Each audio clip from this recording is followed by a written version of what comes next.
Welcome to Serious Business on NDTV, 30 minutes of hard business news. One topic, one speaker, and a conversation that's relevant to you. I'm Manvi Sinha Dhillon. India's biotech sector accounts for 4% of the Indian economy. By 2024, it'll be a $150 billion sector, likely $200 billion by 2025. This bioeconomy covers everything from synthetic biology, gene editing, personalized medicine, precision medicine, digital healthcare, and it has the potential to address lots of challenges, whether it's climate change, sustainability, energy independence, food and nutrition, healthcare. There's a long list. But today we're going to understand exactly where India stands in the field of biotech from a pioneer in the space, Kiran Mazumdar-Shaw, founder and executive chairperson of Biocon and Biocon Biologics. She started Biocon in 1978 with 10,000 rupees in the bank. Biocon turned 45 this year, valued at, and I'm just going to put an approximate number out there, $2.5 billion. She's a regular on the Forbes list of global power women. She calls herself an accidental entrepreneur. She wanted to be a doctor. Instead, she founded Biocon, and thank God for that. So how can biotechnology help in delivering universal, affordable healthcare? What will it take to spur further innovation in biotech in India? These are just a sample of the questions we will address with Kiran Mazumdar-Shaw. Thank you always for joining us on NDTV, and congratulations on the 45-year milestone for Biocon. Thanks, Manvi. Always nice to, talk to you, and it's a pleasure to, trace my journey over the last 45 years with you. 45 years into the journey, if you had to sort of articulate what it is about Biocon that you're most proud of, is that a tough articulation I'm asking for? Well, I think I'm very proud of the fact that we are actually a globally recognized biotech company from India. I think I'm very proud of the fact that I've been able to scale up this business to a very globally relevant business. And of course, I'm very proud of the innovation that has come out of our labs and the fact that we've built a very differentiated business model in India and globally in a very unique way, and where I think all that I sort of believed in, whether it was, leveraging and building our skill base in biotechnology, building a very world-class talent, building world-class facilities and world-class products. I think every one of those goals that I set myself have been realized in some way. Of course, a long way to go, but I think we've achieved many of these goals, and I'm very proud of my team and everything that we've achieved thus far. Today, Kiran, what I want you to do is share an example of cutting-edge work which is underway at Biocon and the subsidiary Biocon Biologics in a way that anyone and everyone can understand the value of it, not just those well-versed in biotech. Yeah, I think that's what you asked me for, is to demystify the term biotechnology. And let me explain it this way. So to begin with, biotechnology is harnessing living systems to really produce products of importance, of commercial importance, to put it very simply. Now, when you talk about living systems, in our case, we are talking about microbes like bacteria, like fungi, like, mammalian cells. These are the kind of, living systems or living cells that we use to produce these kind of products that are so important for whether it is enzymes, whether it is biopharmaceuticals, whether it is anything else. These are the kind of technologies that we develop. So when I started Biocon in 1978, I started by developing microbial enzymes from bacteria, fungi, and yeast. Okay? And the way we did that was to basically ferment these products and which naturally produced a certain enzyme. And then you basically extract those enzymes and purify those enzymes and use it for various applications. That's certainly, an example that we can sort of understand. And that was the starting point. So that was my starting point. And the main, point I'm trying to make about enzyme technologies is that many of the industrial processes that we use today are very polluting. are about chemical conversion processes where you're using very toxic chemicals many times, you're using very harsh conditions, and you can replace all of that with enzyme technologies. So it was an idea ahead of its time in the 70s and 80s, but today it's being, touted as one of the most important technologies of greening. And today most people want to replace those chemical technologies with enzyme technologies, and we call it biotransformation or, enzyme technologies. So that is where I started. But then 20 years into my enzymes journey, where we did a lot of very interesting things, like developing a large number of enzyme technologies for various kinds of industries, I then decided to pivot into biopharmaceuticals. Yes. Now, as you know, India was very strong in chemically synthesized molecules, what we call small molecules. But the world was moving towards biologic drugs. And biologic drugs are about proteins, about protein therapeutics. So whilst you have small molecules which are chemical entities, protein-based therapeutics are called large molecules, because proteins are very, very large molecules compared to these small synthetic molecules like an aspirin, like that we are familiar with, or any of the commonly used drugs like ibuprofen or paracetamol or aspirin. These are all called small molecules. But when you start moving into products like insulin, these are large peptides and large proteins. And these are not made by chemical synthesis. These have to be, again, made by biological systems, because these are very complex molecules as well. So today, we decided to venture into this area because nobody was looking at it. And therefore, we decided to pivot to biopharmaceuticals. And these technologies are very exciting because it is a sort of a genetic engineering play where you basically plug in a gene of choice, and like your body reads out a barcode, it reads that gene and makes that product. So that's the simplistic explanation of what genetic engineering technologies are all about.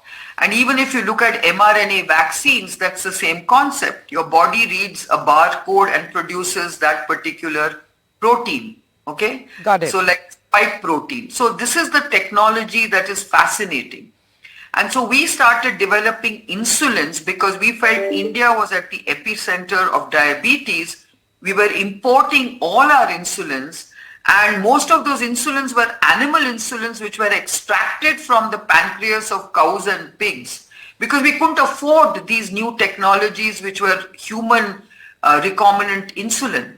So we said, hey, we should be doing that. So that's what we then ventured into and developed India's first recombinant human insulin. And then we went on to developing other insulin analogs. I'm going to jump in there and sort of zoom out a little bit and then come back to Biocon. Zooming out to say that, today biotech in India, $150 billion sector by 2024, and that's just a number. What I wanted your sense of on how the ecosystem is shaping up. The number of biotech startups, the policy environment, the investor interest and support, the acceptance and appreciation from the capital markets, because all of this comes together to determine the pace of growth of this sector. So take stock. So I think India's biotech sector is evolving very rapidly. I think what really makes this possible is the talent base that we have.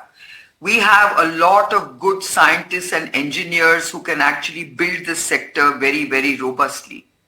Now, as you just said, we are, marching towards a $150 billion sector by 2024. We call this a bioeconomy. Why do we say that? Because I think biotech has a huge, economic impact on whether it is biofuels, okay? Whether it is biopharmaceuticals that I just talked about briefly, or whether it is enzyme technologies, or whether it is genomics, or whether it is diagnostics, or whether it is bionutrition or biofertilizers. All these actually encompass what we call as the bioeconomy. And this is the size of the current state of the bioeconomy in India, which is impressive. We're actually, we had actually set ourselves a $150 billion goal by 2025. We're going to achieve it a year ahead of time. And we are now setting ourselves an even more ambitious goal of $200 billion by 2025.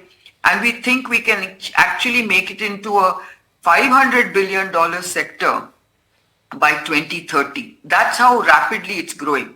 Maybe 500 is a little too ambitious, but I would say that it's a good ambition to have, because the opportunities for a country like India are enormous.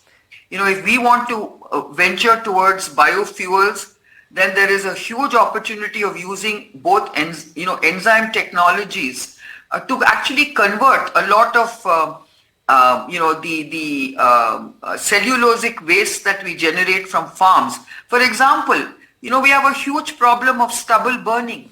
I live in Delhi, I can tell you, yes we do. So why are we burning that stubble? The stubble should be converted to biofuel. That's just an idea I'm throwing up. So a lot of agricultural waste can be actually converted to biofuels, just to give you an example, using enzymes. So that's how powerful enzyme technologies are, and they are being recognized as being of great importance today.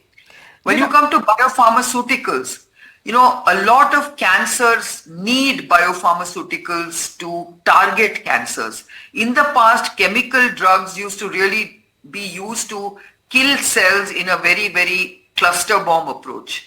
Today you have these precision medicines, these targeted therapies, which are very important for cancer, for these inflammatory diseases and so on and so forth.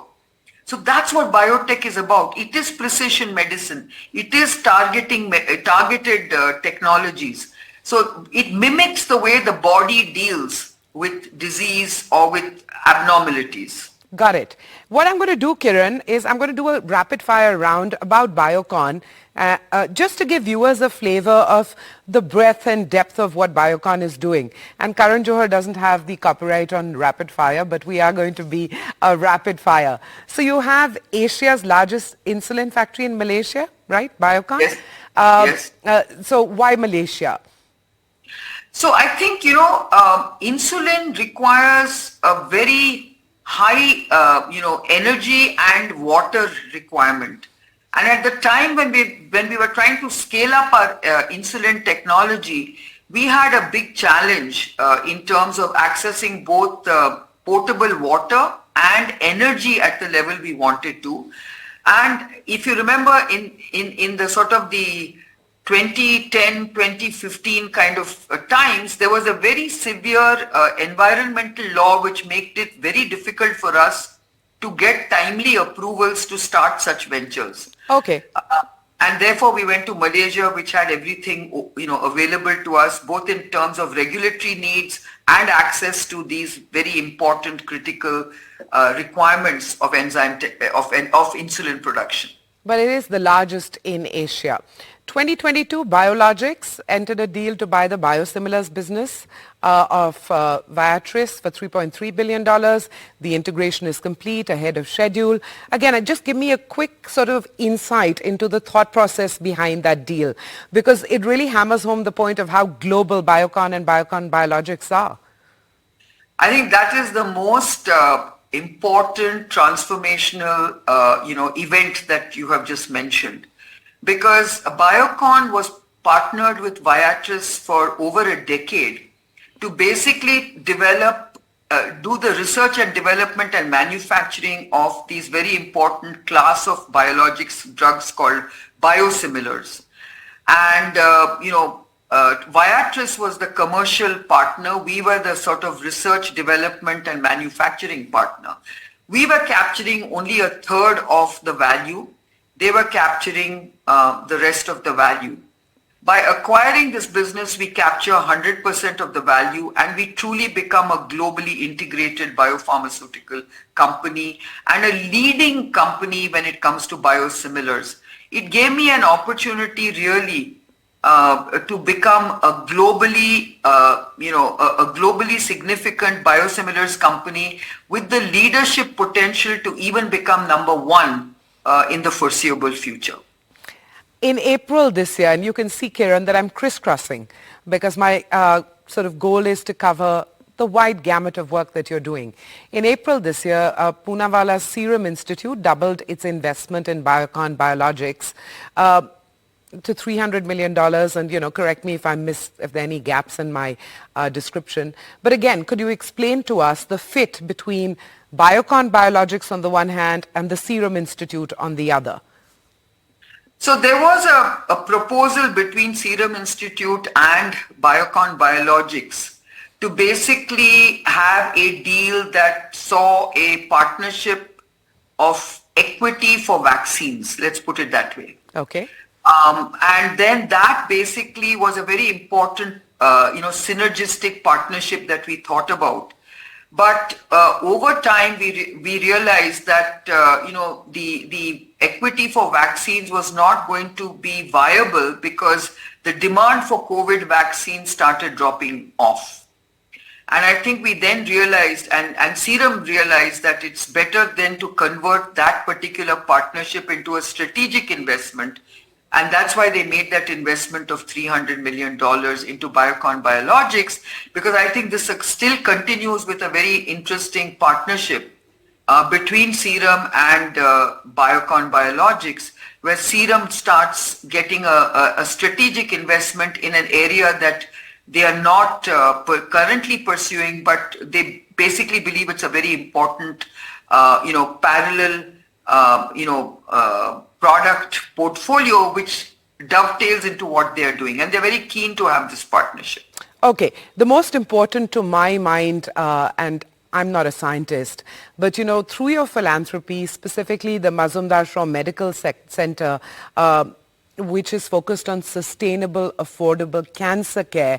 I want to understand what's different about the approach that you're taking there versus, existing cancer care hospitals, because I'm sure you're going to blend technology, management experience, and societal care and concern in an interesting way to, deliver cancer care. So Manvi, that is just a small part of my philanthropy. The real philanthropy actually comes out of Mazumdar-Shaw philanthropy. In Mazumdar-Shaw philanthropy, we are actually focusing on advanced scientific education. Okay, so through that, we have actually helped to found the Advanced Research Center at Glasgow University. We have helped to basically create the biosciences lab at the JNCSR in Bangalore. I have used that philanthropy to basically support the Science Gallery Bengaluru, many other universities in India, including Kriya University, Chanakya University, and the whole focus there is biosciences. The School of Biosciences, biosciences labs, fellowship programs, postdoctoral fellowship programs, which all have been actually extremely important for India's future. So I think that's the way I have looked at philanthropy. What you just mentioned about cancer care is really compassionate care for patients who can't afford some very expensive cancer therapies.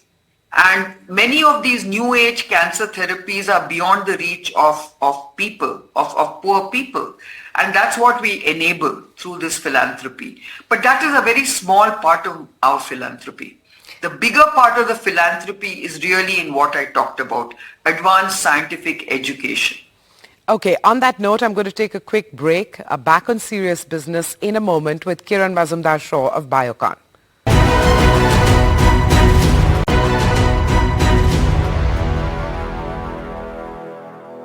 Welcome back to Serious Business on NDTV. In conversation today with Kiran Mazumdar-Shaw, founder and executive chairperson of Biocon and Biocon Biologics, one of the richest self-made women in India, one of the most generous philanthropists, supporting science, research, education, the environment, arts. I could go on.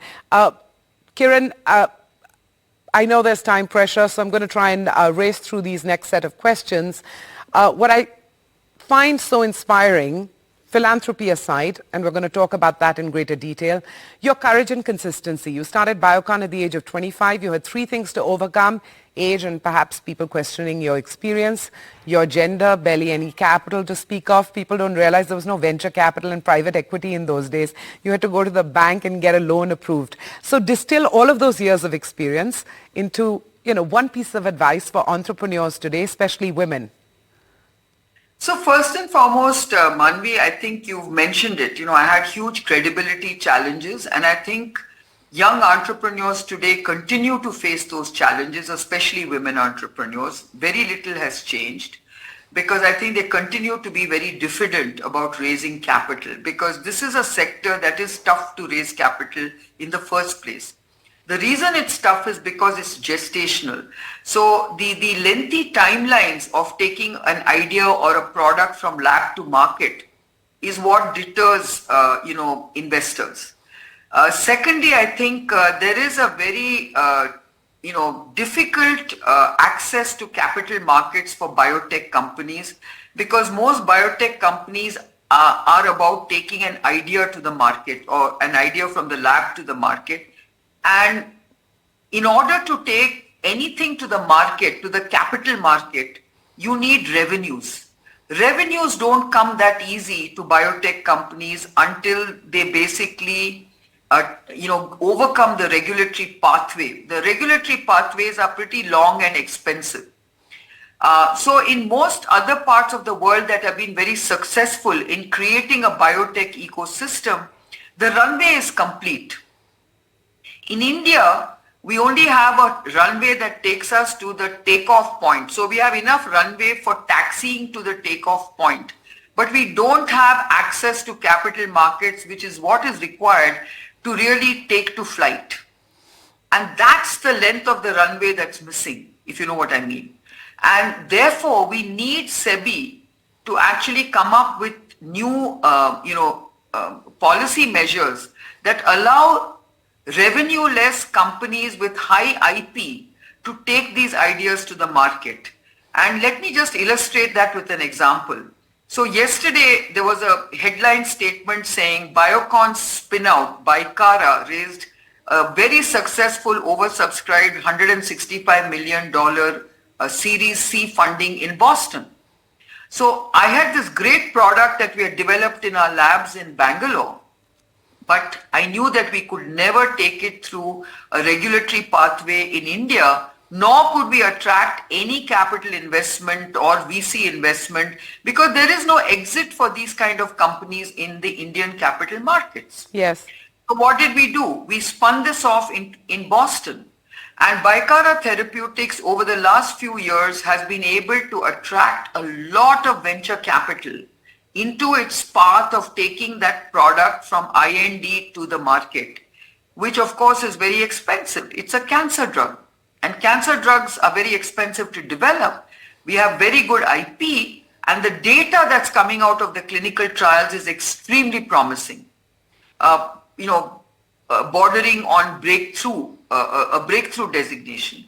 So when these kind of products are developed in the US market, there's a lot of excitement and frenzy for investing in such programs, because they have an exit to the capital markets even before they actually are approved. So, we don't have that kind of opportunity in India. Somehow we don't have investors who back IP or ideas. I think our Prime Minister has really referred to Vikshit Bharat, which is really about an ideas economy, a startup economy. How do we get investors to back ideas, new ideas? That's the tempo we need. I'm coming back to your philanthropy in a sense, because the impact of it has been widely felt and acknowledged. And also, you stand out because you're one of the few who's signed up to the Giving Pledge, which is a commitment to give over half your wealth to philanthropic causes. But the question I'm asking is different. I mean, on the philanthropy side, what would you like to be remembered for having done? What would you like your legacy to be? So, to me, philanthropy is a catalyst for change. right? Philanthropy is something I really believe you need to, use philanthropy to make a difference, to bring about change. So my philanthropy is really about how do we really focus on creating high-end scientific education in a country like India, because I truly believe that if you want to really succeed big time in the future, it is about ensuring that we focus and invest in science and technology. Are we well invested right now in R&D and innovation? I think we are underinvested. So I think we need to really focus on those areas, and I'm trying to catalyze that area. And that is why I keep lending my support to incubators. I lend my support to innovative ideas. I am often an angel investor in many of these new startups because I really think they need to be encouraged. It's very tough for them. And I'll give you one example. I invested in an angel startup who was trying to develop a digital path lab in India. And he found it very difficult to raise more capital thereafter. He then took it and sold his company, his startup, to a US biotech company. And I was delighted when I met him a few weeks ago that he's made a huge success of that technology. The product continues to be made in Bangalore, but the business is out there in the US where the likes of Mayo Clinic are using his digital path lab, and very efficiently and effectively. Wow. So you see, what I'm trying to say is there is no dearth of new ideas and novel ideas and innovative ideas, but the capital is not there to back them. Right. Well, Kiran, it's always with great reluctance that I end a conversation with you because I want double the time. But thank you so much for your time today. Congratulations on 45 years of Biocon, and look forward to speaking with you soon again. My pleasure always, Manvi. A delight to speak to you.